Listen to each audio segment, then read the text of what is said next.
Ay, Lita, na ito na yung binili mo ha.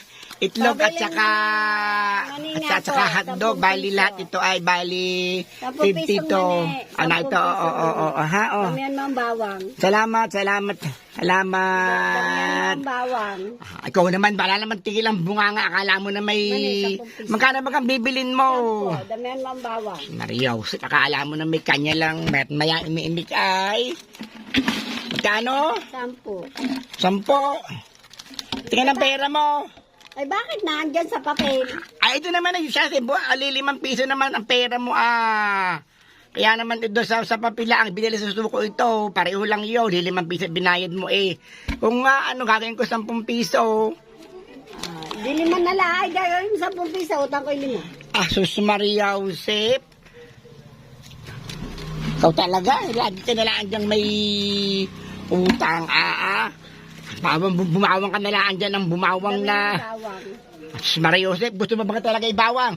Yan ang iyong bawang. Ikaw na magprito ng bawang. Maria Josep ka. Ayan, ayan. Ay, ako may piso. Ano ba mabibili sa piso? Wala lang na bibili sa piso ngayon. Hindi pwede na yun. Ay, akala na yung piso mo. Kasi yung bawang mo ay 13, 12 na ang utang mo. Nari, ang imane. Ano pa kailangan mo? Uwi na. Ano pa? Inalat yan. Teka, pengin nga akong kahon. Sus Maria Josep naman. Magkakahon. Project na Para saan? Project na anak ko. Sus Maria Josep naman. Para naman di pinatatitira ay. Ang gagawin sa kahon? Project nga. Itis na mga teacher yan kung ano laging pinahihingi sa bata. Ayan yung kahon. Lago na, go.